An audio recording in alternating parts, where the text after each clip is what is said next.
Hi folks, thank you very much for joining me. A viewer, Richard from Deftone Guitars, asked if I would like to try one of his home build guitars.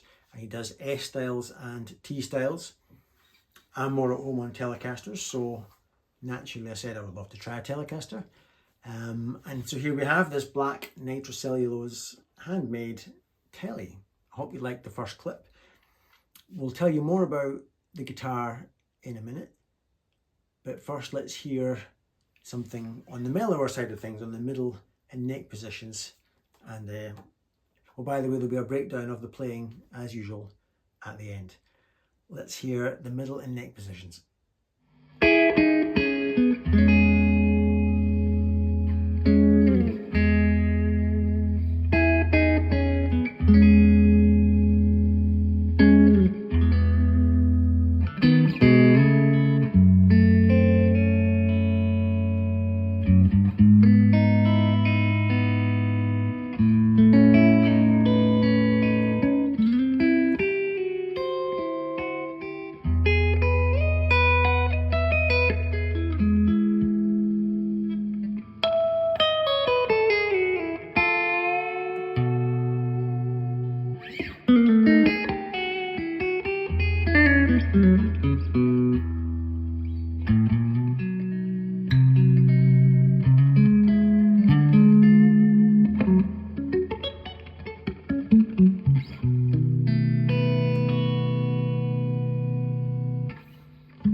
The first clip was Jim Campilongo, a track he wrote called Blues for Roy Buchanan, one of his major influences.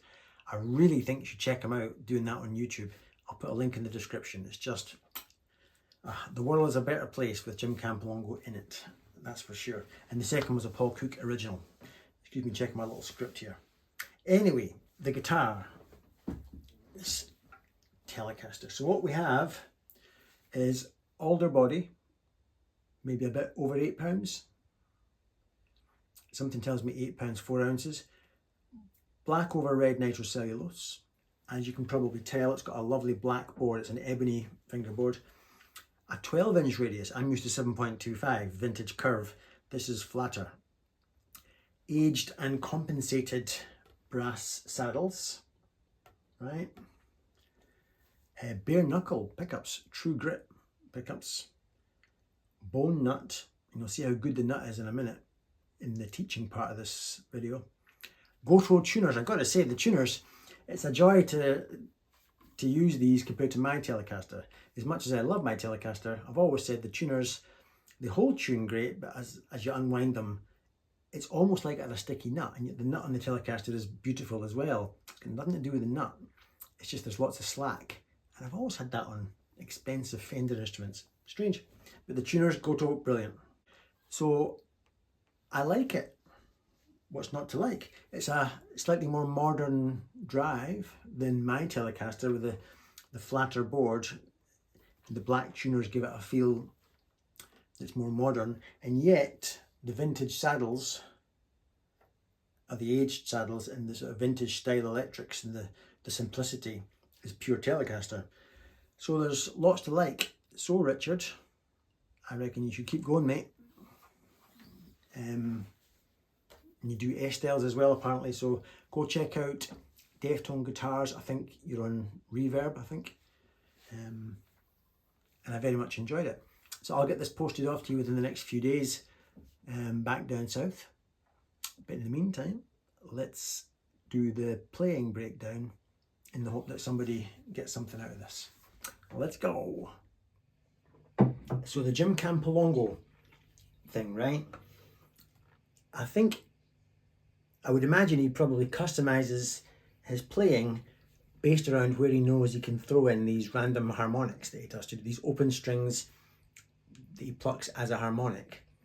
And he drops them in so sort of ungracefully, like plop in the middle of his solo. And it sticks out like a sore thumb. I think it's deliberately sort of done in a humorous, ungraceful way to make them stick out, and boy oh boy is it effective.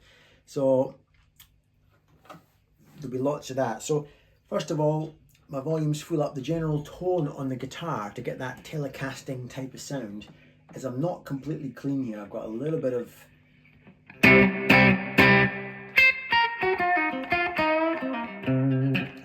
grit. I'm not 100% clean. And of course, as you can probably tell, my tone control is going to be at 0. The nature of a Telecaster's tone control is that you go from nothing, no treble in there at all, to noticeable treble within quarter of a turn. It's almost like a wah-wah. Just by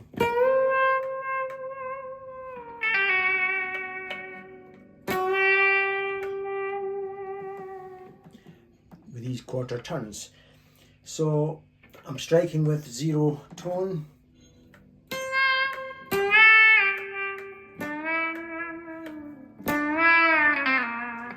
And bringing it in. So don't forget you have to do the entire sweep if you have a guitar with a very on-off type of tone control. My Strat works brilliantly for it as well. And some of my Gibsons, that gold top works brilliantly for that. So that's technically what you're doing. As far as other things, oh yes, the open string things are going. And it's just plomped in there, this thing, and it just sounds so Campilongo. You might even give it the old woozy effect on the guitar, or going to the 5 chord.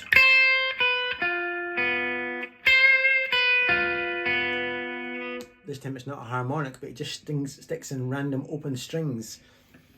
The behind the nut stuff, I'm deliberately being very accurate with my bending. Sometimes very on off and sometimes very slow and bluesy. So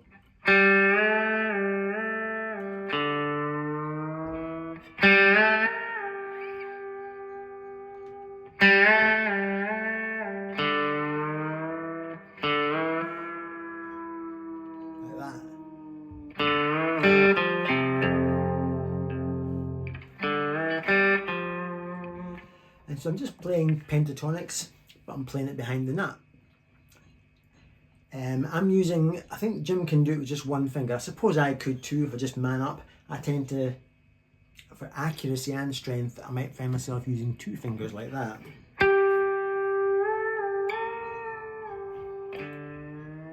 That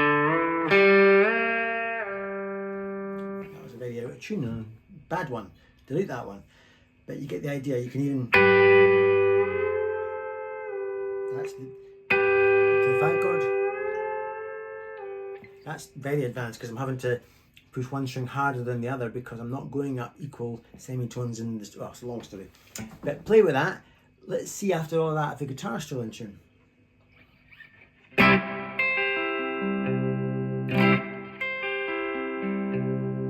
Not bad.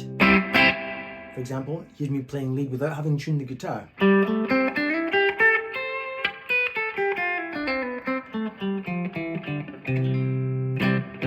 That's not bad after all of this stuff.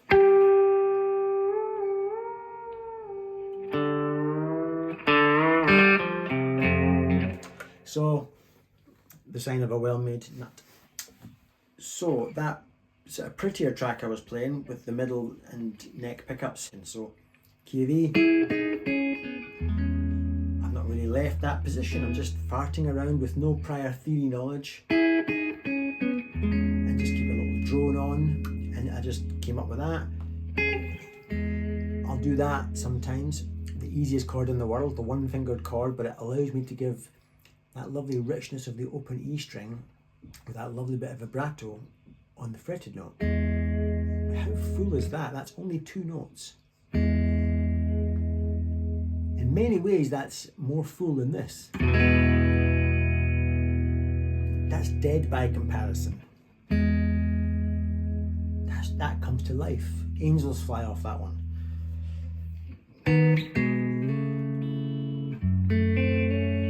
It's nice. This is middle fingers floating. And now the ring fingers floating.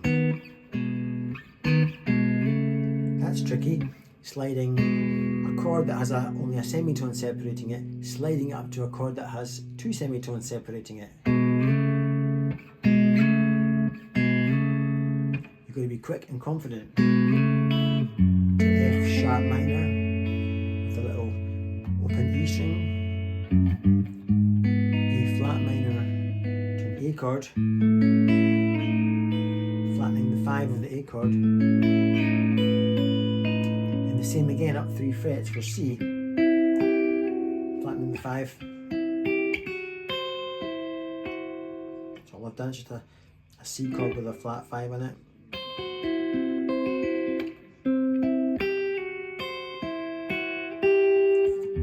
Resolve, so it creates that lovely bit of tension to resolve you back to my E chord, and that's your E chord. But now I'm playing flavors of major 7. That's all major 7 type flavors because I'm landing on that little note. Here I am working down that chord. With a little plucked harmonic there.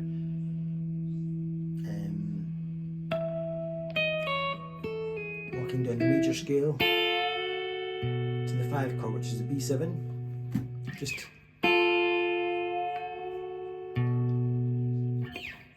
still on the 5 to resolve back to the root chord, the 1 chord. I'm good at that, connecting chords. He says so himself. But I like to connect the chords. up to the B7, the 5 chord, make it diminished to a C sharp minor, to make that diminished, to go up to F sharp minor.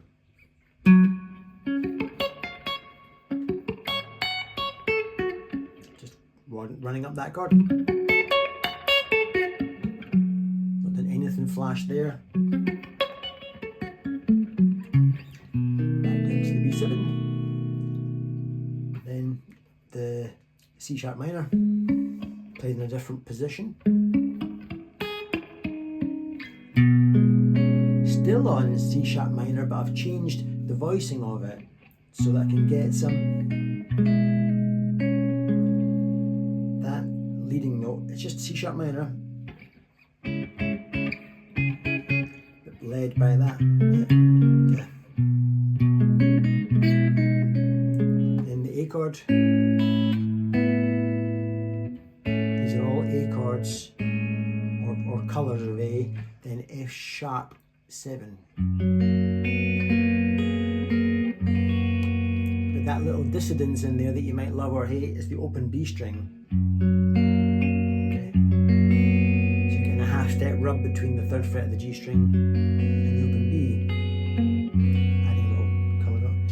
Then I've got a augmented chord. And then the same augmented chord voiced differently. Then a C chord.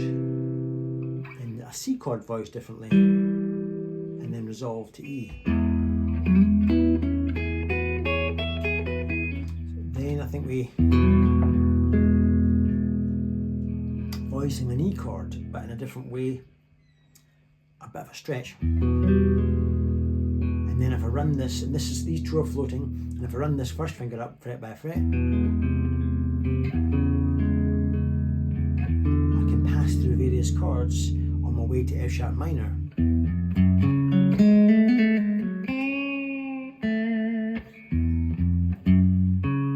So my brain is thinking that. And take a wee holiday from the chord to be a lead player.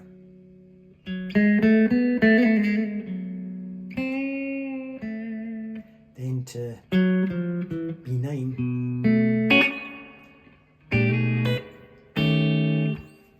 That's Robin Ford. So I grabbed a quick B9 chord, then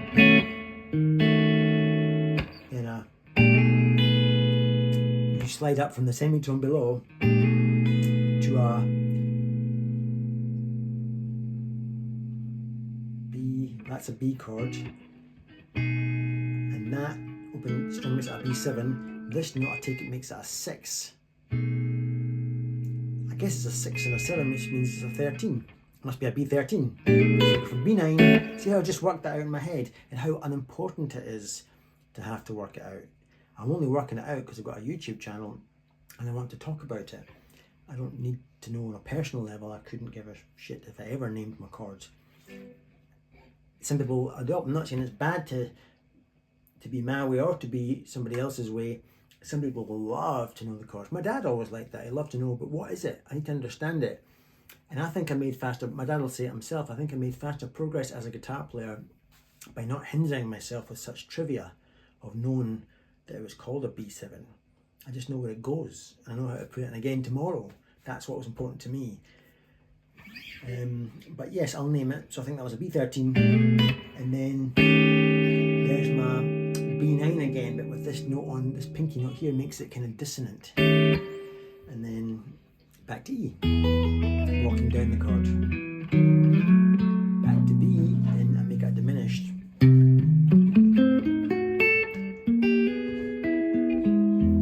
To resolve. So there's my B, which is the 5 chord, and if you want to add tension, the 5 chord is a great place to do it, to connect the 5 back to the 1 by coming up 1 fret from your 5 chord. And then start the walk of 3.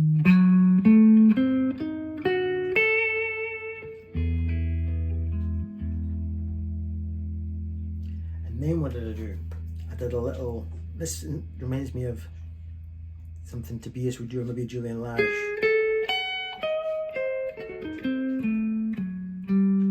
just pulling your ear by making it diminished. I bring you sweetness, and I take you down this path of, this is sweet, come with me. Then I'm starting to introduce something a bit not so nice. Then I resolve that again. So I'm pulling your ear and then releasing it. And what I got applied there. Then I went really mental.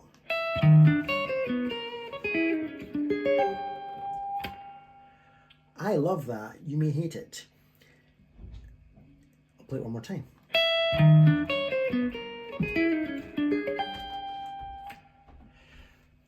You wouldn't believe me if I told you what it was. This is what it is. Told you wouldn't believe me. That's all it is. I'll prove it, watch. Are you with me? That's just that. Then I need a D note, because I went E, E flat, D, C sharp, C, B, watch. E, E flat, D, C sharp, C, B, B flat,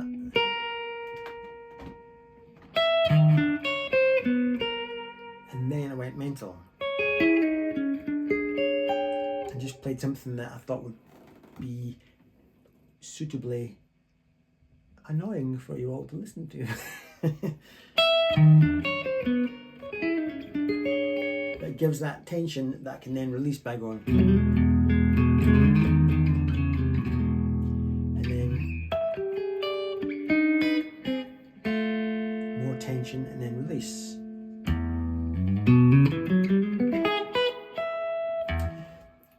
What was that?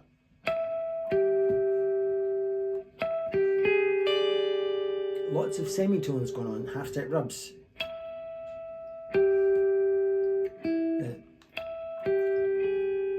See, half step rub there. It's kind of diminished-y.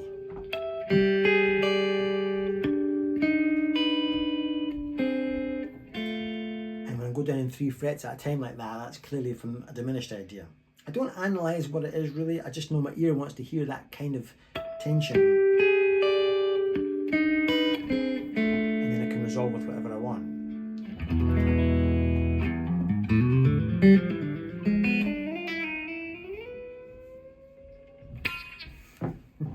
Well, that was, I have little moments.